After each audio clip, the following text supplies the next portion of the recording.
Welcome to Breakaway Coverage. This is the first ever episode available on Spotify and other podcasting apps. Thank you so very much for joining me so far. I started this back in February of 2025 and have been blown away, but not surprised, with the amount of attention and love that has been shared and coming my way. Thank you so very much for making this such a special opportunity for myself to be able to showcase some great female hockey players from around the world. I'm Giancarlo Nadeau. I started Breakaway Coverage, and I hope you'll enjoy the next 3 episodes that we've got lined up here.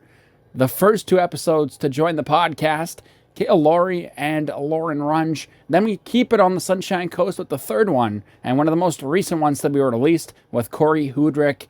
Again, we hope you enjoy it. It's going to be an hour long. Have a great time. Thanks for the support. And go Breakaway Coverage, go. This is Giancarlo Nadeau with Breakaway Coverage, the first ever episode of Breakaway Coverage. Joining me is Kao from the Sunshine Coast, the founder of TTHE. This tournament has everything. Kao, thank you so much for doing this. How's everything going? Oh, it's pretty good. I'm just coming off of a 7-game tournament last weekend. I was up in Winthrop in the Cascade Mountains playing some inclusive hockey, and yeah, so I'm a bit rugged today, and I got a bit of a voice missing from all the yelling, but I'm here. I'm stoked to be chatting with you. No, thanks so much for jumping on. I really do appreciate it. And we'll talk more about, your past weekend as we move on. But let's go to the very beginning here. Where did you grow up, and when did you kind of realize hockey was something you wanted to do? I grew up in Coquitlam. My dad played hockey, and I probably started mucking around with some hockey sticks that he had in the garage when I was like 7 or 8, just kind of, passing back and forth in the driveway. But all the guys in the neighborhood growing up played hockey, so we always had nets kind of in the yard, and we'd put them out on the road and play. And my dad brought home a really big spotlight one night. He used to work for the bus folk, and would bring home goods. And he brought home this really big bright light, and we'd have night games, and that was really fun. And then I got rollerblades, and everything kind of sped up, and started playing a lot of roller hockey in a church parking lot up the road. Yeah, hockey was pretty fundamental in my early years. A lot of hangouts. Right on. What about a favorite NHL team?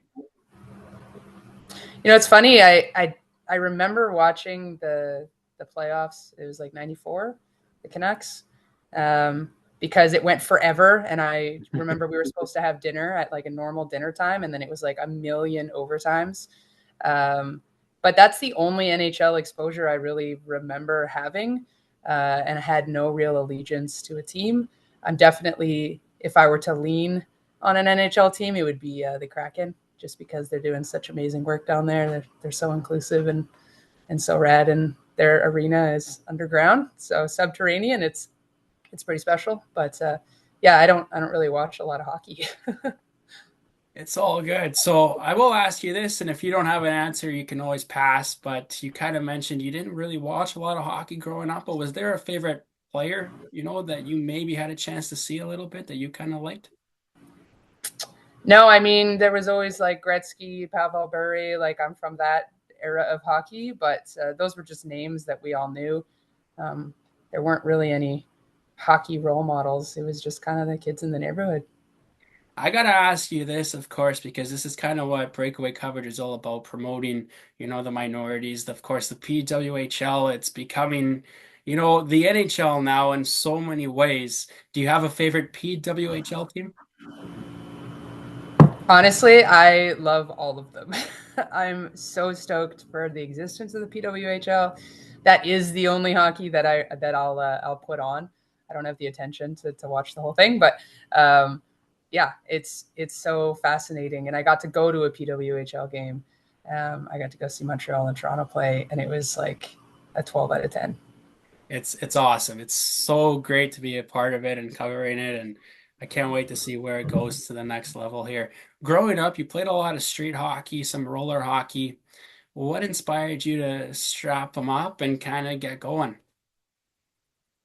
I think it was just something we were all into doing. Like, like Nintendo was kind of a thing, so we'd play a little duck hunt or something like that. But it was mostly just like go out in the morning after breakfast and come home when it's dinner time. That was kind of our rules growing up, and so we just kind of muck around the neighborhood. And yeah, putting rollerblades on really like expanded our horizons, and we could go a lot more places. So we could go to other people's houses and be like, hey, come and join us. Hey, come and join us. And our recruitment got pretty big, so we could get like full teams going. My buddy had goalie pads, and he was always happy to be in net. So if you got a goalie, you got a game. Exactly. There you go. Well, I'm sure you've learned that from building the TTHC and TTHE into what it is. Of course, you need the goaltender in order to have the team. So Yeah. you're doing a lot of really great stuff. We'll talk more about the TTHC moving on, but one of the next questions I want to ask you, since we're kind of moving through your life a little bit in terms of where you were born and growing up, what you like to do.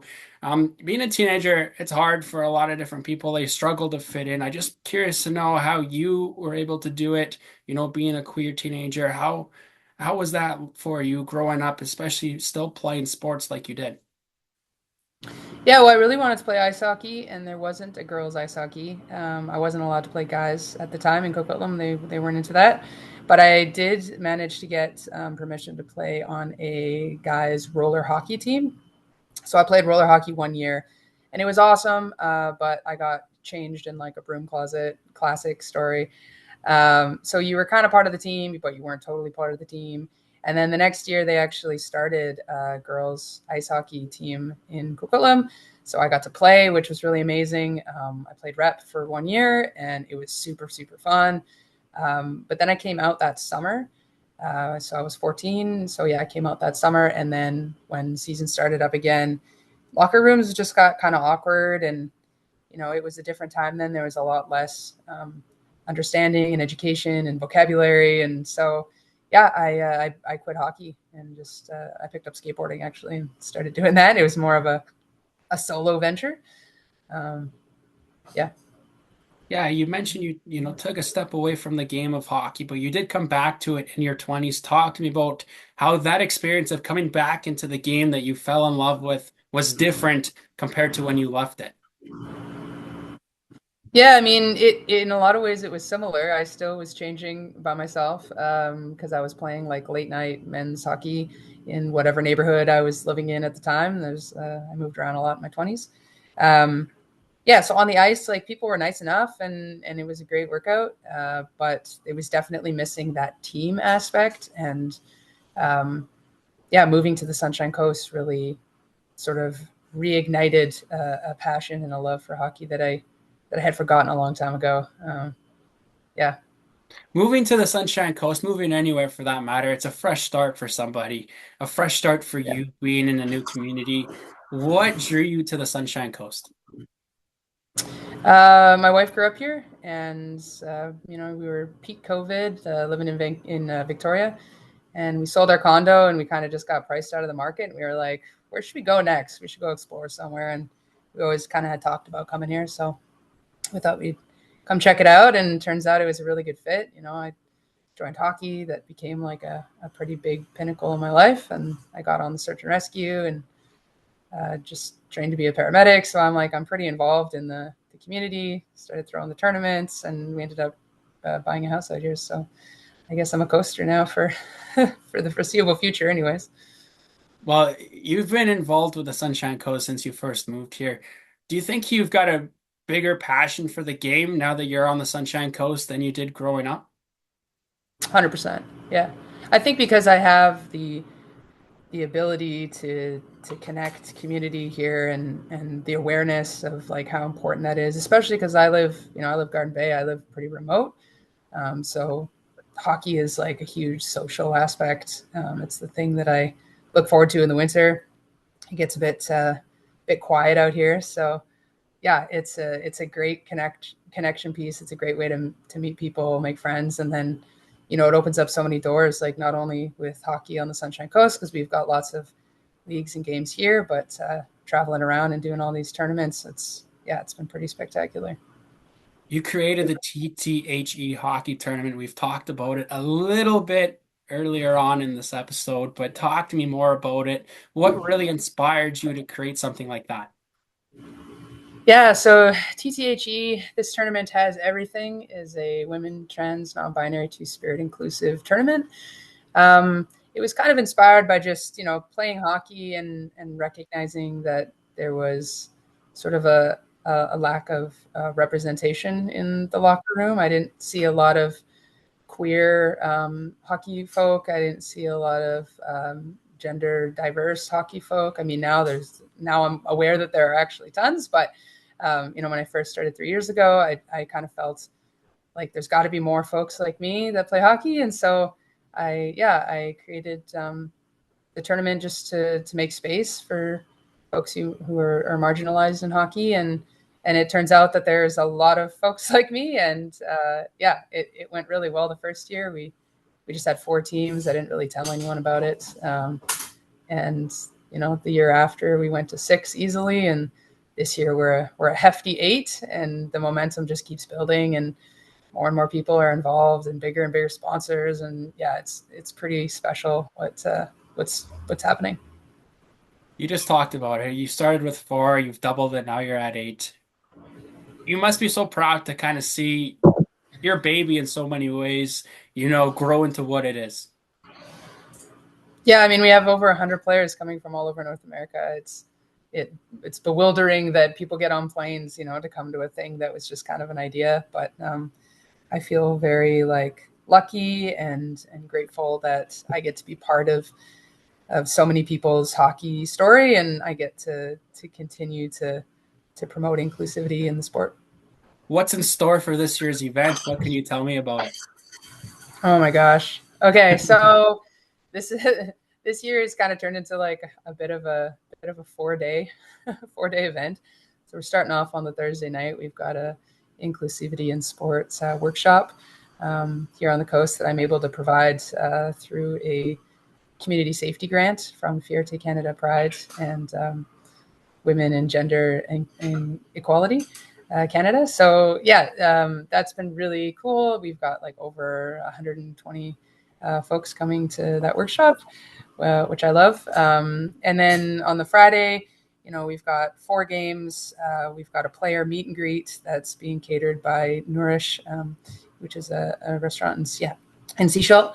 And then on the Saturday, we've got a rink side barber, so you can get a mullet while watching hockey.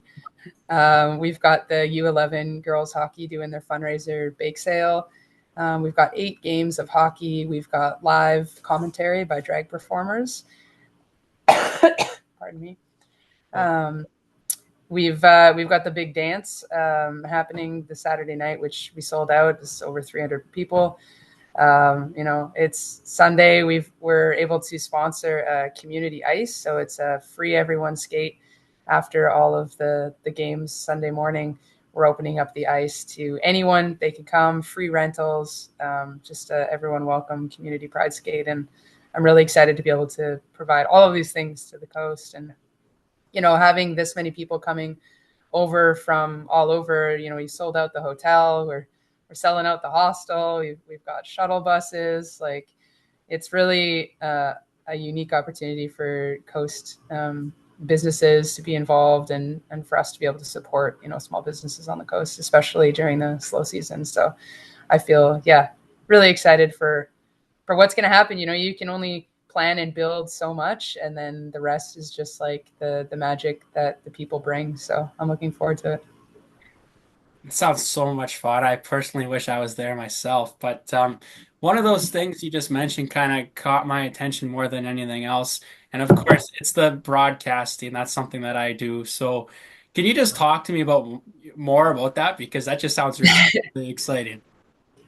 Yeah, so Friday and Saturday night, we did it last year, and it was just such a hit. We have drag performers doing live commentary of the game, and most of them have no hockey experience. So I just give them a hot sheet with hockey words and some non-hockey words, and they just kind of run with it, and it's really really fun. And I just think that yeah, that allows there to be just like a campy vibe too. You know, hockey is a pretty serious sport sometimes, and I really want it to translate into just accessible and a good time. You know, we also have a live mural painting going on all weekend. We partnered with Paintilio and Tammy Tattoos, created this beautiful 4 foot by 4 foot mural. Wow. So it'll be upstairs in the lounge, and it's basically like an adult paint by numbers. So anybody can come. You know, they don't have to be into hockey. They could just come for the vibes and zero in on the painting. And yeah, I'm just trying to make sure that there's space for everyone and something for everyone to do. I got to go back to this broadcasting super quick though. Is there gonna be a place where we can watch this? No, I don't think we're that fancy, but for 2026.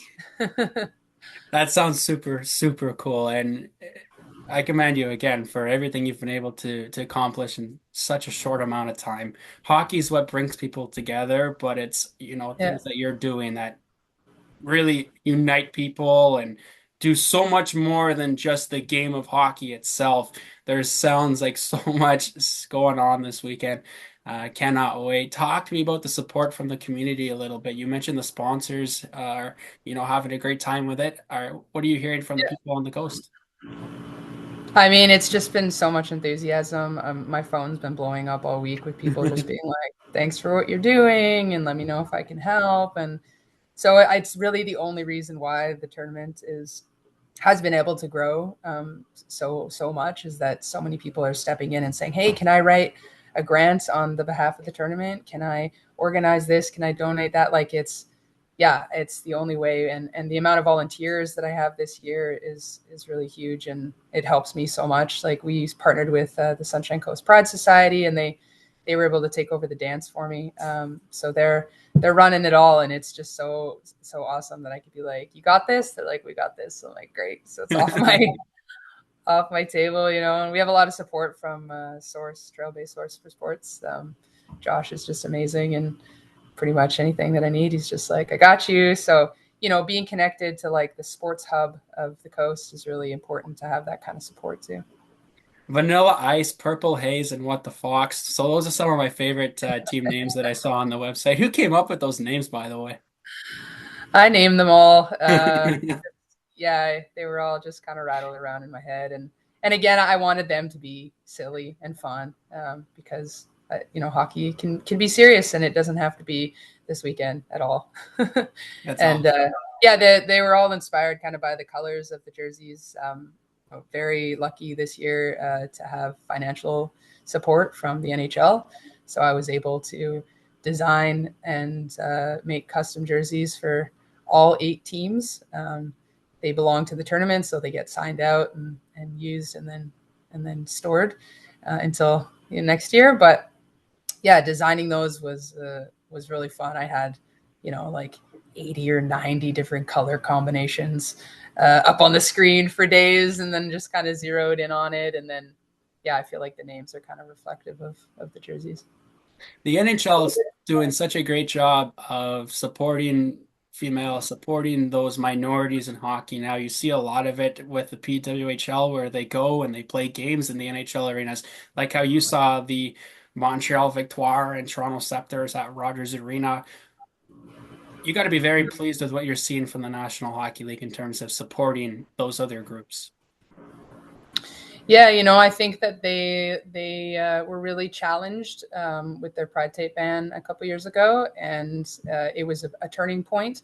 You know, they created the Player Inclusion Coalition, the PIC, after that, and they're just making strides in becoming kind of more 2025, more inclusive, more accessible, and I appreciate that. You know, I would not have been able to provide jerseys for the players. And, you know, historically, we've just borrowed jerseys from teams on the coast, which was really awesome and had like a cute community vibe. But there's something about putting on a fresh kit that really makes you feel, you know, seen and celebrated. And I wanted players to not feel like an afterthought.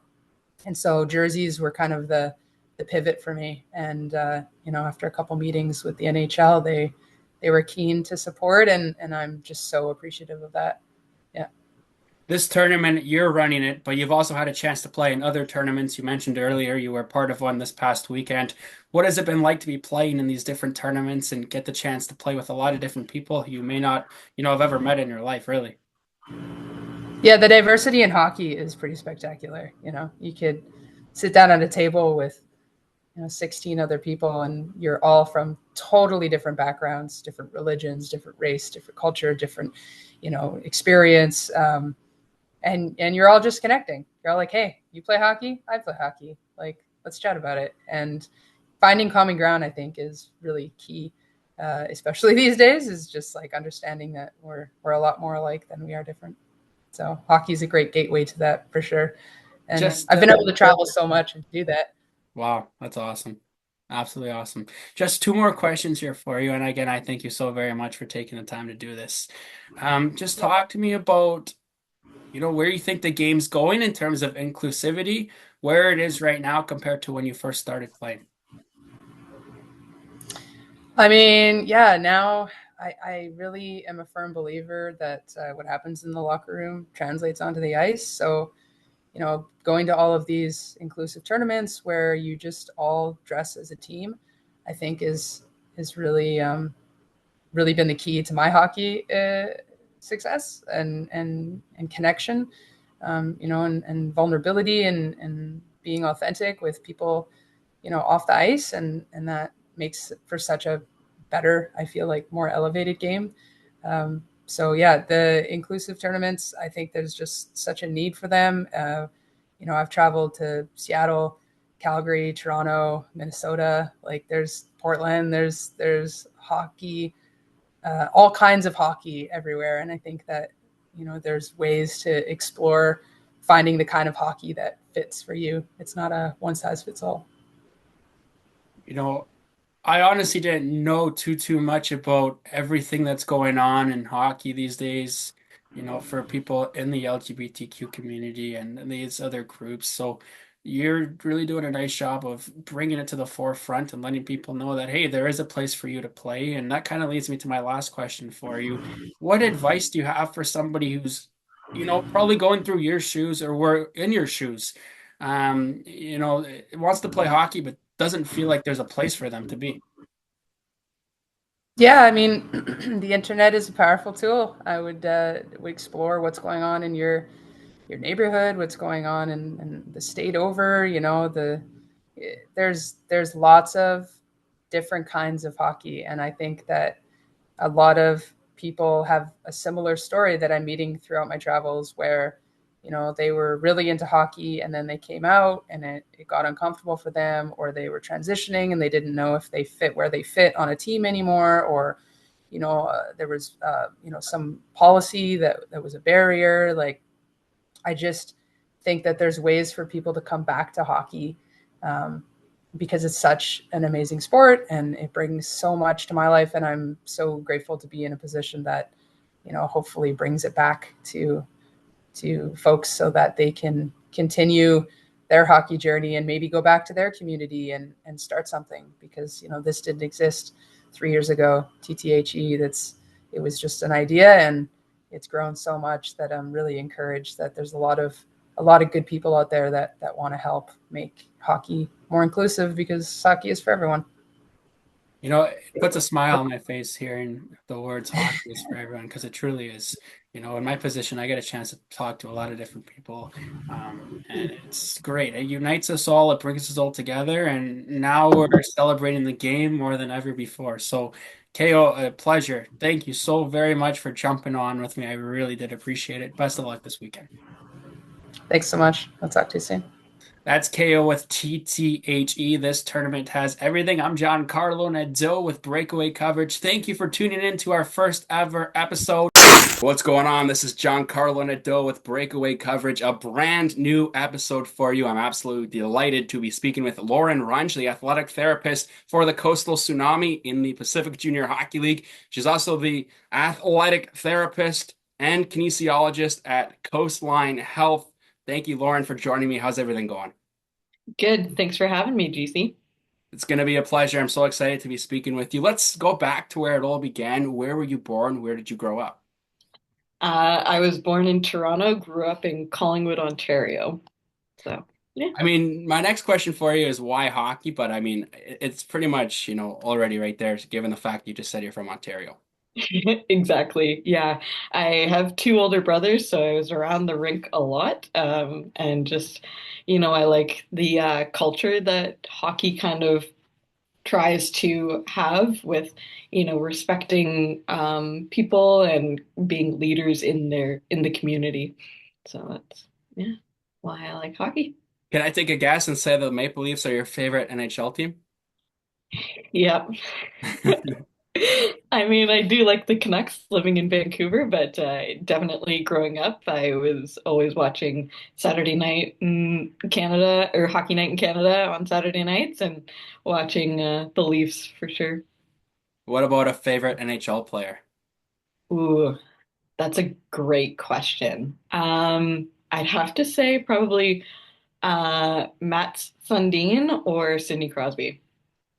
And this one might be a little tougher just based on the fact that it didn't really exist when you were growing up. But what about a female in hockey? Was there anybody that you kind of looked to? Haley Wickenheiser, for sure. Sure. That's a great answer. And with the Four Nations face-off just concluding a couple weeks ago, they brought up one of the Haley Wickenheiser clips on Instagram there, and it was pretty funny to see that. She's somebody that really represented female hockey as best as she could and her country. So, you know what? That's a great choice. And I think in the next couple of years, you're going to have a lot more people saying Haley Wickenheiser. You're going to have a lot more people knowing who she is and also who the other females are. So I'm really excited to kind of, see the evolution of women in hockey. And I think it's going to be a lot of fun. Let's talk about obstacles though, because I don't know a female in hockey that hasn't had to face certain obstacles just simply because they are a female. So are there any for you that you've had to face so far? Like being like as an athletic therapist or As an as a athletic therapist, or do you find, that females have a harder time in the sport itself? yes, definitely. I think most females feel very judged when doing sports because they don't want to be seen as, you know, as tough or like having an ego. But I think it is good to have a little bit of an ego, even though sometimes, as an athletic therapist dealing with the opposite gender, it can be a bit hard to navigate. But it's yeah, it's definitely good to have a little bit of competitiveness. More and more females are starting to play roles in hockey. You're seeing the Pacific, Women's Hockey League, the PWHL, taking massive strides. Do you think it's becoming a more accepting and welcoming place, the actual hockey culture and hockey environment for females? Absolutely. Yeah. Yeah, absolutely. Even though there's not many like athletic therapists who are on the benches in professional hockey, at least, there are lots of women who are in like more supporting roles in professional hockey. And yeah, I think it's definitely the PWHL has definitely helped, I think, with kind of breaking that barrier for sure. You mentioned growing up how much you loved watching Haley Wickenheiser and hearing about her. Was there an Mhm. athletic therapist, a female athletic therapist that you could look up to when you were growing up? Ooh, that's a good question. Um, Not that I can remember, but through my schooling and just kind of getting into the industry, there's definitely a few who I can mention off the top of my head. Like, there's two females who were in the CFL who were head athletic therapists. One was with Hamilton and the other with Ottawa. And I got to know the one from Hamilton because she was a TA for our classes, which was pretty cool. So she kind of was able to give us some insight into that. So, which kind of one made me want to pursue a more professional career. No, it's really incredible to see, and hear who has had an impact on an individual to get them to where they are. For you growing up, there really wasn't a lot of females in hockey. Nowadays, when you talk to, a younger person, Not that you're old or anything, but when you talk to like a little kid growing up and they say, I want to be an athletic therapist because I go to a PWHL game and there's an athletic therapist on the bench that I can see and I can, relate with. Um, Mhm. for you not really having somebody like that, what inspired you to get into hockey and what just inspired you overall to become an athletic therapist? Um, that's a great question. I always loved sports and watching sports and participating, and I also like helping people. And so athletic therapy kind of combined those two passions, and just kind of figuring out how the body works, and it was pretty fun to learn about. Awesome. Obviously, you just spent the last season on the Sunshine Coast with the Coastal Tsunami, but there is a PWHL team in your town, Toronto Scepters. Do you get a chance to watch any of their games or any games in the league in its entirety? I haven't yet. Yeah, just been pretty busy, but definitely would love to catch a game for sure. Let's talk a little bit about the Coastal Tsunami. What drew you over to the Sunshine Coast? There was a lot of back and forth, but just the job opportunity and experience. I really wanted a good split between like clinic and with a sports team, and this job opportunity offered me that. Being part-time with the Tsunami and then part-time at Coastline Health and Performance. Um, and it definitely kind of with the ferry, I had to really wrap my head around if the experience was going to be worth kind of the headache of the ferry, but it has worked out so far, I would say. Awesome. And you certainly did a great job getting the chance to work with you and see that firsthand. There's also a lot of females in the Pacific Junior Hockey League already. You take a look at, teams like Langley, Abbotsford, Surrey, Chilliwack, all Mhm. these teams with female trainers, and I'm sure I'm missing a few of them as well. But is it a more welcoming place for you to be knowing that there's other females in the league doing exactly what you're doing? Definitely. Yeah. Just having kind of that camaraderie, especially, when you're at games and you're going to meet the other therapist to talk about, the emergency action plan, and just having another female is really nice, especially being surrounded by boys and guys. It's nice to have a female face and presence I for brought sure. up a couple teams. I'm not sure how I forgot this one, but of course, North Vancouver also has a female trainer, so we'll send some Yeah. love to the Wolfpack. Lauren, there's a couple stats I just want to bring up with you here. It's Eating Disorders Awareness Week, February 24th to March 2nd. I just want to bring some stats up with you and just kind of get your thoughts on them. Eating disorders amongst girls, they rose from 60% in 2017 to 77% in 2023. Young women, they're almost twice as likely to have a possible eating disorder than a young man is. And the last stat here, 61% of girls tell us that they are judged when doing sport or exercise. Being a female yourself and being in sports, can you relate to that? And what are your thoughts on that? That's a great question. And yeah, that's definitely a hard topic to discuss because there's a lot of different factors that kind of go into eating disorders. And I think the biggest thing is sometimes when women are doing sports or exercising, like they might feel, yeah, judged or like almost objectified. And some women are kind of uncomfortable with that. And so it's kind of hard to break that kind of mentality. Um, and but I think, yeah, it's definitely a hard question for sure. I don't like, yeah, I don't No, know I what appreciate you taking a chance on that question and answering it as honestly as you could. It's obviously it's a big question to be asked and to answer. So I appreciate you answering it.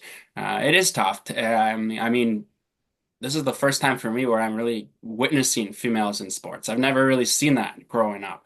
Never really seen that where I've worked either. Of course, I've only ever worked in, male sports. And, when you take a look at stats like that, it just jumps out of the page, jumps off the page because it's like, oh my goodness, I didn't realize this was that much of an issue. So I appreciate you, answering that. We've talked about, your time with the Coastal Tsunami. Of course, it's not ending. But you did just wrap up year number one. Was there a favorite memory from that season that jumps out at you? Oh, that's a great question. The road trips were really fun, but I think my favorite memory was when we won our home opener. Like when the buzzer went after the third period, like the whole bench erupted and the whole building just kind of, yeah, erupted, which was such a fun experience and memory that I'll hold for the rest of my life for sure. It was a lot of fun. Talk to me a little bit about the off season. What does that look like for you? Because of course your time is not over yet. Obviously the season is when you're at your busiest, but the off season you still got stuff to do too. Yeah, for sure. So this off season, I'm mostly working at Coastline Health and Performance and just trying to kind of keep busy. I know that Rick has some spring stuff that he wants me involved with, and maybe doing some off-season training with a few of the kind of up and coming U15, U11 groups. So we'll kind of see where that goes, but just kind of piecing it together for right now and getting as prepared as I can for next season. So, Yeah, Rick, of course, Rick Hopper, the director of operations with the Coastal Tsunami. I'll ask you one more question about the team. Just give me a couple seconds here. Take some time to thank the fans for an incredible season because I know nobody's better than those fans in the PGHL. yeah, it was incredible to kind of see the community support of the Coastal Tsunami. So thank you so much to to the community and the fans. And yeah, hopefully we'll have a bit better season next season. But so stay tuned. Lauren, my last question for you. What advice would you give to somebody, a young female, a young girl interested in doing exactly what you're doing right now? That's a great question. I think my best advice is, follow your dreams and have the confident have be confident in what you're doing, what you want to be doing. That is Lauren Runge. She is the athletic therapist and kinesiologist on the Sunshine Coast with the Coastal Tsunami, Coastal Health as well. Lauren, I appreciate it. Thank you so very much for taking the time to speak with me today. No worries. Thank you for having me.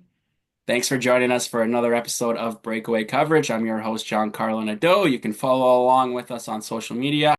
Welcome to a brand new episode of Breakaway Coverage. I'm your host, Giancarlo Nadeau, and absolutely delighted to be speaking with Kori Hudrick, in charge of female hockey on the Sunshine Coast with the Sunshine Coast Minor Hockey Association. Kori, how's everything going? Thanks so much for doing this. Great. Thanks for having me.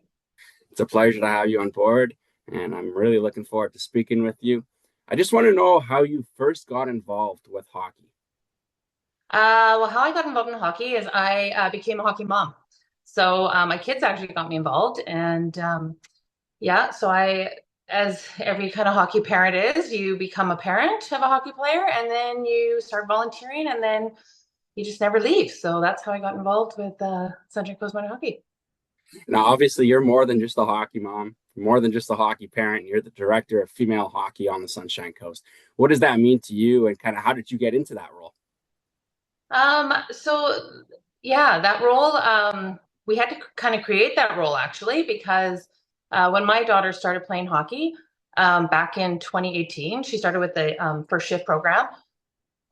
We didn't have female teams on the coast, and so they started and in the integrated side of things, and then we planned a little jamboree for all the girls at that U9 age group with Powell River, and after that little jamboree, the girls were like, "Can we do this every weekend? And we're like, yeah, sure, why not? So that's kind of where this whole role kind of started, and we created the role, and it's just been growing ever since.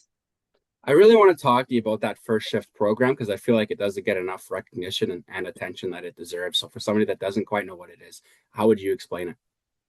So First Shift is a program that Bauer actually puts on, and they come into communities. Any community, any association can kind of apply to have that program each year, and it's great. It allows the kids to learn the game. They get gear all included in the cost, and I think it's a 6 weeks program, and then they just get introduced into their minor hockey in their area, and it's a great program, actually, really good. I love it. I love it. I've had a chance to not experience it, obviously, but witness it, and it's absolutely fantastic. Everything that's going on over there and with that program. I'm just curious to know, when was the moment you realized that girls truly need more space in this game? It would have been at that jamboree. I know it, like, I will never forget. It was in March. It was of 2019, and those girls came off of the ice, lots of smiles, and they just, like, the energy was, you just think of like a little girl's birthday party, all hyped up on sugar, excited. Like, that is what that dressing room felt like after. And when I asked, I just remember saying, hey, did we all have fun? And they said yes. And one girl jumped up and said, can we do that every weekend? And I was like, well, why not? And that's how it all started. And that was where we just saw a very different, just the fact that they were comfortable and engaging and going after the puck and just playing. And, if one fell down, they, like, helped each other up, and they just, it was quite a thing to see. And it was right then you knew that this is what our association needed, and this is what the girls needed. Love to know some of the challenges that you were faced with when you first launched some of these programs.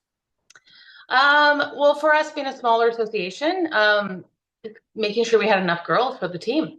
And the first year was great. We actually had about 3 age groups. So we had to kind of combine. We had to pull some U9s up to play on the U11 team, and to create that, just to be able to create a team for that first season. And we went in there not knowing what to expect, and they did amazing. Actually brought home a banner. So they did great in that first season. And then COVID hit. And so that was a huge problem, because now you can't have these tri-hockey programs. You can't do any of that, right? And so we did see a little bit of although that was a bit of an issue, it also actually did help us, because it allowed us to, the following year, have 2 teams that were small teams, because we knew we weren't playing games. We weren't really allowed to do any of that stuff. So we could have 2 female teams that were only about 10 each, and they were able to practice and learn and have some people kind of start within that COVID year, because kids just wanted to get out, be able to get out of the house and do something. So even though it was a setback, it actually, looking back now, did allow us to grow and have 2 teams that year too. So just making sure we have girls that are on the coast, and being able to fill those teams. I was just going to kind of ask you this, and you did kind of answer it already, but maybe I'll get you to reflect on it a little bit more. With COVID, it hit everybody. It affected everybody a little bit differently. Do you feel like it kind of stalled the girl programs at the moment, at least, in terms of trying to get bigger and bigger, knowing that you had to kind of keep your numbers low? It's funny, because looking back on it, and, like, when I started this, I kind of put together like a 5-year kind of business plan, for say, on what I wanted the female program to look like. And we just came up to the end of the 5-year, and at that time I wanted a female team in U11, U13, U15, U18, and COVID did put the brakes on a little bit for that what is now this U13 age group, just because that growth was stalled a little bit. But to be quite honest, this year we didn't have a U13 team, but we had a U9. So we ended our 5 years with a U9, U11, U15, and U18 this year. And I actually think if COVID hadn't happened, it may have been we're not going to get into that, but if we didn't have that little bit of a what I call the hiccup, Yeah. I think that I don't know. It would have been a push. It would have been maybe not. We may not have been able to get a team together in that age group. So it may actually have been helpful for us for the long run.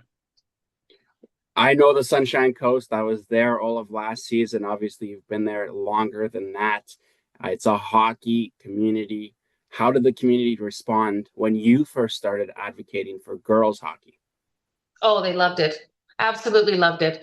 We had the first season, we had all the girls had their blues female hoodies, and on the back, we had the saying, "The future is female." And those girls wore those hoodies proud. Those parents, those dads, those moms. My husband still wears his original hoodie around town, and it just the feedback was amazing. People saw it. People were like, oh, and asked questions about it. And between obviously social media pages, we've got a great group of people within the social media group. Obviously, small towns, we all get our news from our local Facebook page, and they promoted. They were all behind schools. We're all behind. Yeah, we had such great support, and still do. One of the first things you started talking about was making sure you have enough girls to be able to play the game. Talk to me about the growth that you've experienced from when it first started to where it is now. Yeah, we like I said, we've got last season we finished off with a team at U18, a team at U15, one at U11, and one at U9, and yeah, it was great. We do try me hockey programs twice a year. We do these camps, one in the summer, one at spring break, and usually our spring break camp, we see about 45, 40 to 50 girls join, and it's free. We give them equipment, and they come in there first day not being able to skate, and then they're whipping around there by Friday and just having a great time. And so yeah, we definitely are seeing a lot of girls, a lot more growth, and we're excited to see a team at every division this year. That's incredible. I love to hear it. Congratulations. I know that's not coming easy. It requires a lot of hard work. So good on you for being able to get the numbers to where it's at. And I also heard you have a special guest coming to the Sunshine Coast this summer as well. So let's talk about that a little bit as we kind of move into the PWHL. Yeah. Yes, we do. Who's it going to be? So it is, so we have PWHL, New York Sirens captain, Micah Zandahart, is coming back. She actually was here. Gosh, I can't remember when it was, but it was before PWHL was up and running, and she was playing with Team Canada at the time, and they had won gold, and we had her here and on the coast, and at that time we actually didn't even have ice, so she did like a ball hockey kind of camp for us then, and girls came out to meet her, and they all got their picture with her and the medal. And so anyhow, we have her coming back. It all worked out that she was going to be in the area. So yeah, she's coming this August, 9th and 10th weekend, and she's going to put on a camp for the girls, all of the girls. And we actually are also planning a meet and greet with her for the community and the association. She'll do a nice little talk with everybody, sign pictures, yeah, all that, take pictures and do all that stuff. She's great. I've met her a couple of times, and yeah, great person. It's awesome. Growing up for you, I'm sure, your icon, your hero is probably somebody like Wayne Gretzky, but now for your daughter, it's somebody like her because that league now exists. So how important is it to truly have a professional women's hockey league? I think it's incredible. Honestly, it lets these girls have something to look up to and see, hey, look at there's somewhere for me to go. If I work hard and I put in the time, it doesn't stop at grade 12. I don't, I can continue on. So I know we had, we attended the game back in January when they came, and a lot of our teams did. I know our U18 girls, they went down there. That was their big Christmas gathering, and they rented a bus to pick them up at the ferry and went down, and the coaches and the parents all went down. It was unreal just to be in that space. It was such a cool experience. And I'm sure the excitement continues as you know there's going to be hockey officially starting in Vancouver. Oh yeah. We're waiting. They're all waiting when, we're already talking as teams and coaches and how can we make this be our first team outing, right? Bonding to get to that first game. Has the numbers of girls playing hockey increased now that the league exists? Have you noticed anything like that? I don't know if I don't really know, to be quite honest. I'm interested to see what the next couple years is going to look like since we now have a team within Vancouver. I think we've just been so focused on growing it in our little small piece of the world that I don't know if it really had any impact that way. But I feel like it's going to for sure. More girls are going to go to that. They'll be able to, parents are going to take their kids to go see this hockey. I think we're going to see an increase for sure. Was there a particular team that you cheered for more than any other one before you knew Vancouver was going to get one? Not really. And I think because you kind of have favorites on every team, right? Mm-hmm, So like obviously we've known Micah for a couple of years, so it's we're cheering her on, and then we've got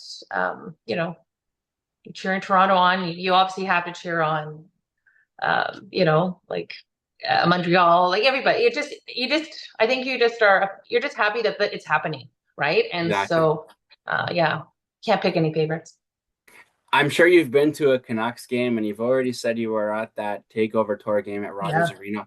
What are the differences? Because everybody brings up the differences between a Canucks game and going to a game like that. What did you notice that was different? Well, I think for me, the energy in that female at the PWHA game was just unreal. Everyone was so happy to be there and to see this and be able to see it in person. I think that was the biggest, the biggest thing. And definitely, we've, over the years, we've gone to Canucks, we've been to the Giants, we've been to all of that, and it's fun and it's great to watch, but I think because everyone had this feeling, this is history for us, right? Like we're seeing something for the first time. And so it definitely had that, it hit a bit different in a great way though. Yeah. I want to get a little bit more personal with you. The hockey moms, they're often the backbone of sports. What does that title mean to you? Well, it definitely is a big role. I can tell you that, being a hockey mom. It's early morning practices, it's late night ferries coming back on from games. But I think the best part about it is that, you have your kid in hockey, but then you end up somewhat adopting the entire team as children. So they all become part of you. And what's great with us for this being a small association is that you get to kind of hang out with these kids and their parents year after year after year. And so you really do become like a family. So it is cool. And especially after, just this past couple of days, seeing my son walk across the stage in high school and you see all these other kids that from hockey, it is kind of cool. It's really cool to have that bond. And I would suggest it for everybody, to be quite honest. It truly does bring everybody together. It's Canada's game for a reason. I'm just kind of curious to know what advice you'd give other moms who are perhaps interested in taking more of a bit of a role in their child's hockey career, their kind of development, but just wanting to help out a little bit more as well. I say go for it. I know it's scary sometimes. You think, oh no, I've got to do this and there's so much work, or I don't know if I can do this, or it's going to take up so much of my time. And I just say go for it because you're missing out if you don't, because it's such a, like the fact that we do this for free because we're volunteering, we're not getting paid to do this job, means that it's it gives you so much more than you'll know. It's awesome. What are some of the challenges that you feel still exist for girls in hockey, especially in a place like the Sunshine Coast that's a little bit smaller and doesn't really have everything that a big city would? I'd probably say the one thing that, and of course I'd love to be able to work towards this, but it's just having, currently we're just at a one skill level, right? Kind of team. We're not, we don't have the high end, rep teams or zone teams or anything like that available to us. And any girls that want to, go into that field, they have to either play on the integrated or play in the city. And and I have helped some players that have decided to go that route to to work with sister associations and things like that. Let them know what's out there. So I think that's probably our biggest struggle. We would love to be able to offer that, and I know not this season, but this next season, we're going to have enough girls within the U18 level that we can start looking at different, 2 different maybe levels of teams. That's all kind of future talk, but yeah, that's probably our biggest struggle. Other than that, we are really lucky. Not only our association, but even the SCRD is really great with backing us with whenever we need to put on this last minute try hockey programs. Our association, our ice schedule, of things like that. They all back us with making sure we have ice for our girls teams. And when we had, like last year, when we started off with 6 girls at U9 and that parent group, I had to chat with them and say, okay, we need to, in order for us to make this happen, we need to start recruiting. And within 4 weeks, we doubled the numbers, and that U9 team had a team. Like, it's the support is just, it's everywhere here. So we definitely do have that, which is great. That's exactly what you need. You need a community there that's supporting it, that's ready to go. I love to hear it. Obviously, we've talked that Zandy Hart will be coming out in August. You've got Jessica Campbell, a coach for the Seattle Kraken. My question to you is, do you think there's enough representation of women in coaching and playing, or do you think there's still room for improvement? Well, I think there's always room for improvement, right? I think it's always, the growth is always there and needed. And I think it's great when we seeing these women in these high roles. And also I think it's great seeing, even at our level, seeing parents and players and even just community members that actually do come back and help within the female program for us, and or anywhere, right? If they're putting on like power skating, for instance, and anything that we can get a female coach, I think is a great thing. Being a part of female hockey and in such an active role that you are in, do you think there's anything that needs to change at the grassroots level to get more females playing? I don't necessarily know change. I think just being able to find the time and the ice, the help to be able to continuing offering these programs, I think is great. And I know, not even just for us in a small, I know even the Lower Mainland, like that is, I think, the hardest thing for people, for associations, is just finding ice and availability to offer those programs. So, but really, there's lots of incentives out there through BC Hockey, that kind of thing, for female programs and female players. There's definitely a lot of support, so it's great. You mentioned earlier, when you first started thinking about how to get girls involved with hockey on the Sunshine Coast, that you had a 5-year plan. The last question I want to ask you here is, looking 10 years down the line, where do you want to see female hockey at on the Sunshine Coast? I would love to see the numbers continue growing. I'd love to see teams in each age group. I'd love to see one day a rep team on the coast. I think we have a lot of girls that are coming up in the next, they've only got a couple more years in hockey from that first group, that first team. We've got a couple of them, actually most of the team that will be graduating in a couple of years, and I see a lot of leaders in that group. So I think we're going to see a lot of those girls giving back to the association, or we already see them now. We've put in these programs where the kind of mentoring, big buddy system, that kind of thing, and they come out to other teams, and just I think we're going to see them coming back and helping and just continuing on with it. So yeah. Kori Hudrick, the director of female hockey on the Sunshine Coast. Kori, thanks so much for doing this. I really did appreciate it. Learned a lot, and I wish you the best of luck with getting more females involved on the Sunshine Coast. You've done a great job already. Cannot wait to see where it goes next. Well, thank you. Well, thank you for having me. Thanks for joining us for this episode of Breakaway Coverage. I'm Giancarlo Nadeau. Make sure you join us each and every Friday for a brand new episode. Thanks for tuning in. We'll see you on the next one.